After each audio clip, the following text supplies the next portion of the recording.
अरे क्या सारा दिन ये सड़ा सा पैजामा पहनकर घुमा करती है।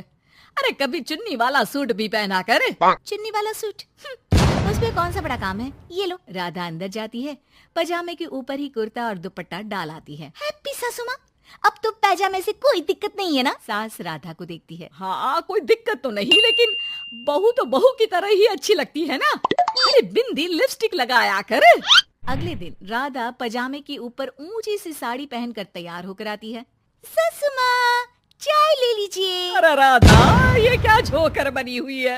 अरे साड़ी के नीचे से पजामा दिख रहा है। अरे तो कोई बात नहीं है ना सासू माँ, आपी को तो बहू ऐसी चाहिए थी ना, बहू जैसी। अब मैं क्या करती? तभी वहाँ श्याम आ जाता है। अरे राधा, माँ के कहने का मतलब है कि साड़ी मतलब सिर्फ साड़ी। आप भी ना पागल हो गए हैं क्या? सिर्फ साड़ी तो सत्यम शिवम सुंदरम की जिन्नत अमान ने पहनी थी। अरे लोग देखते तो थे जी भर के, लेकिन आंखें बंद करके। ऐसी बातें कर रहे हैं आप। अरे मोहल्ले वाले क्या कहेंगे ना? अरे तो श्याम तू चुप हो जा, ये औरतों के बीच में मत बोला कर। वैसे भी तेरी बीवी को पढ़ाई लिखाई की सिवा आता क्या है। कल को सिर्फ साड़ी पहनकर निकल आई ना बाबा ना हंगामा हो जाएगा। अरे बहू, वो कहना ये चाह रहा था कि नीचे ये तू जो पजामा सजा लेती है ना, वो नहीं पहनना है ना? राधा सास की बात सुनकर परेशान सी हो जाती है। वो समझ नहीं पाती कि उसे क्या करना है। मैं कैसे इन लोगों को समझाऊं कि मैंने बचपन से ही सिर्फ पैजामे ही पहने। मेरी शादी के दिन भी लहंगे के नीचे पजामा ही तो था। अरे किसी को पजामे से क्या दिक्कत है? क्या करूं मैं? राधा रोने लगती है, जिसे उसका पति देख लेता है। अरे मेरी प्यारी राधा, रो क्यों रही हो? अच्छा चलो, शाम को तुम्हें घुमाने लेकर चलता हूँ, और इतना ही नहीं, मैं तुम्हें शॉपिंग भी करवाऊंगा। राधा ये सुनकर खुश हो जाती है। ओह, आइसक्रीम के साथ शॉपिंग, वाह! मैं भी लिस्ट बना लेती हूँ कि लेना है मुझे। बस फिर क्या था, राधा बैठ जाती है लिस्ट बनाने। माँ देख, तेरी सारी समस्या का मैंने समाधान कर दिया। अरे ऐसा क्या कर दिया? पजामे वाली को छोड़ दिया क्या तूने? अरे कैसी बात कर रही हो माँ? पजामे वाली नहीं, राधा नाम है उसका। तभी डोरबेल बजती है और पड़ोस की चाची घर आती है। उनके हाथ में एक पजामा होता है। अरे मैंने सोचा कि ये कपड़ा सड़क पर गिरा था, किसी ने सुखाने डाला होगा।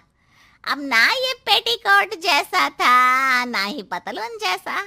तभी मैं समझ गई, ये राधा बहू का पजामा होगा। तो पहनती है ना ये। अरे चाहे पार्टी वेयर हो या फिर घर का कपड़ा। तुम्हारे बेटे की शादी के एल्बम देख रही थी, बहू ने तो लहंगे के नीचे भी पजामा पहना था।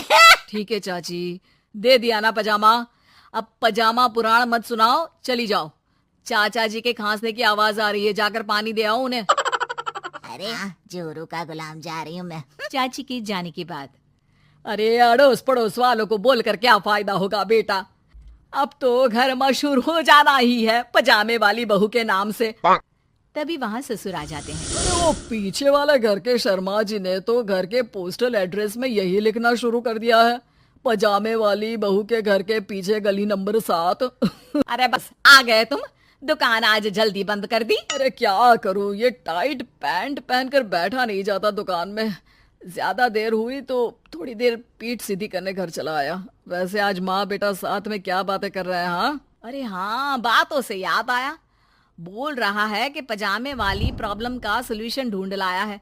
जरा बता दो बेटा, क्या समाधान निकाला है? वो मैं ना माँ आज राधा को शॉपिंग के लिए ले जा रहा हूँ। अरे बेटा क्या बात है, कितनी अच्छी बात है। हाँ माँ, इतना ही नहीं, वो तो पूरी लिस्ट तैयार कर रही है कि वो खरीदेगी। जब इतना खरीदेगी तो कुछ अलग तो पहनेगी ही ना। उधर राधा बाजार जाने के लिए पजामा टी शर्ट पहनकर तैयार हो जाती है। चलिए जी, मुझे काफी सामान लेना है। पति श्याम उसे बाजार ले जाता है, जहाँ राधा एक नहीं दो नहीं बल्कि 12 पजामे खरीदती है, वो भी अलग रंगों के। और वो सारे पजामे लेकर घर आ जाती है। अरे आ गई बहू रानी, क्या लेकर आई हो? पिताजी ये देखिए, आपके लिए ये पजामा लेकर आई हूँ, प्योर खादी का है। पैंट लुक में इसे आप दुकान में भी पहनकर जा सकते हैं। और खुद अकेली है? ये 12 पजामे, हर रंग हर प्रिंट के। राधा अपने कमरे में चली जाती है, लेकिन सास सर पर हाथ रखकर बैठ जाती है। हाय रे फूटी किस्मत, भाग्य में साफ सुथरी सजी धजी बहू दिखना लिखाई नहीं है तो क्या किया जा सकता है।